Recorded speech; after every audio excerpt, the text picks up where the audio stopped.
Media पे आप सब सामने तो उनका प्रोजेक्ट के फाउंडर जो लीक पेपर था उससे रिलेटेड पहले पेपर मुद्दा उठा लेते उससे पहले भी बहुत सारे पेपर लीक हुए हैं। हमारे यहाँ पर इको गार्डन में जितने भी शिक्षक रहे हैं वो बच्चों के भविष्य के लिए धरना किए।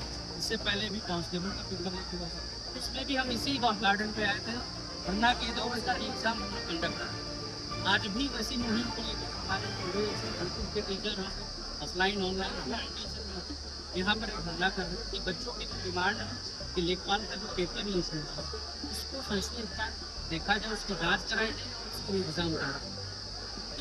कई सालों का मेहनत करके बच्चे ये तैयारी करते हैं। उनका सपना होता है, उनके घर के माँ बाप का सपना होता है कि गवर्नमेंट को मिलेगा और घर की सारी दिक्कतें खत्म होगी। और जब ऐसा चलता है कि नहीं पेपर लीक हो गया तो उनका सपना टूट जाता है कि अब 1 साल तो गया।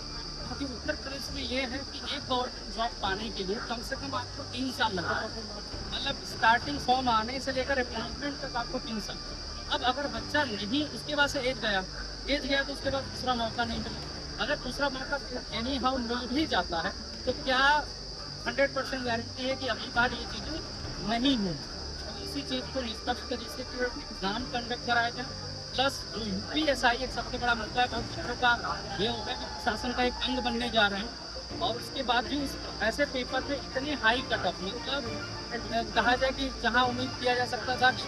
अभी उसी बच्चे में बात करें कि 14 तारीख के पहले से एक बच्चे का सिलेक्शन होता है तो उनको कम मार्क्स और एक बच्चे का ज़्यादा मार्क्स था उसका सिलेक्शन नहीं हुआ। तो किस प्रकार से नॉर्मलाइजेशन दिया गया, क्योंकि नॉर्मलाइजेशन कई सारी एजेंसियाँ भी करती हैं, भी कंडक्ट कराती है पेपर, वो भी नॉर्मलाइजेशन कराती है, मल्टीपल शिफ्ट में कंडक्ट पेपर होता है। लेकिन इतना वही से मतलब टोटल 4 शिफ्ट एग्जाम और इतना ज़्यादा गए किस प्रकार से, इसलिए यहाँ पर पारदर्शिता की मांग कि आप सभी स्कोर कार्ड बच्चों के सामने क्या है वो खुद ही देख लेंगे कि हमने इतना पाया, इतने नंबर हमारे बढ़े या घटे तो किस बेसिस पर घटे, वो कंपैरिजन कर सकते हैं ताकि उन्हें पता चले कि हाँ जो चीज़ें हो रही है निष्पक्ष है।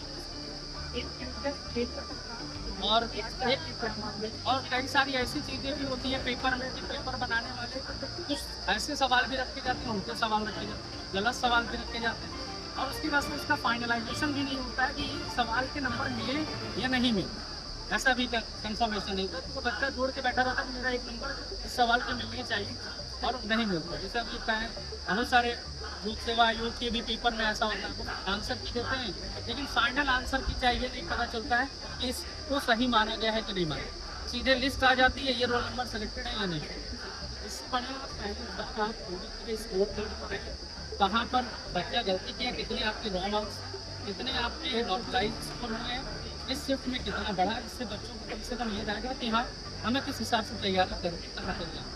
इसी जो डिमांड है हमारे उसे सरकार माने और उससे जिसमें देखो मेनली हमारा यही है कि अभी तो देखिए लेखपाल का जो एग्जाम हुआ है तो उसमें बहुत सारे एग्जाम पेपर एग्जाम भी हुई और 6 मई को कंडक्ट कराया, 6 मई को कंडक्ट कराया था। एंड मेरा भी सेंटर जो कि बरेली गया था, हालांकि मेरा तो एग्जाम सही हुआ है, इसके बावजूद भी जैसे लखनऊ हो गया फिर प्रयागराज हो गया, बहुत सारे एग्जाम सेंटर से धांधली हुई है जिसकी वजह से बहुत सारे जो अच्छे स्टूडेंट हैं जिन्होंने अपनी मेहनत से पढ़ाई करके अच्छा स्कोर किया है उन लोगों को भी इसका जो पैकेज है एग्जाम क्वालिफाई करने के लिए, लेकिन उसके बावजूद जो धांधली हुई इसमें से कुछ ऐसे स्टूडेंट जो कि एग्जाम में अच्छा परफॉर्मेंस नहीं कर पाते थे फिर भी उन्होंने एग्जाम धांधली उसकी वजह से किया है। तो यहाँ पे बिल्कुल ही मतलब जो लोग क्वालिफाई के एग्जाम दे रहे हैं तो उन लोगों के साथ बिल्कुल ही अनशिट हो रहा है। तो इसलिए हम सभी लोगों का यही डिसीजन है कि यहाँ पे जो लेखपाल जो एग्जाम हुआ है तो दोबारा से कंडक्ट कराया जाए, री एग्जाम हो और इसको कैंसिल किया जाए।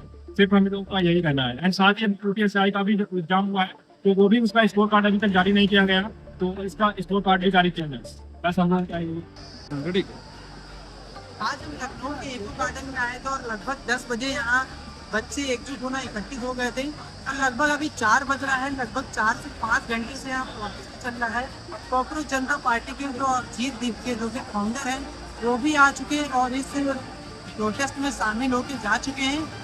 बच्चे और जो टीचर हैं वो अभी भी प्रोटेस्ट में लगे हैं, जो कि आप लोग पीछे देख सकते हैं। कई गुटों में यहाँ प्रोटेस्ट चल रहा है, लगभग 3 से 4 गुटों में यहाँ प्रोटेस्ट चल रहा है और सभी लोग सरकार से ये मांगे कर रहे हैं कि जो यूपी पुलिस और नीट और जो भी ऐसे बड़े एग्जाम हैं इनको लेकर जो लीक हो रहे हैं या सही से स्कोर सीट नहीं दिखाई जा रही है उसको लेकर सभी स्टूडेंट सभी टीचर की यही मांग है कि सरकार इसको निष्पक्ष रूप से अच्छे से कंडक्ट कराए और जिससे बच्चों का भविष्य सुरक्षित हो।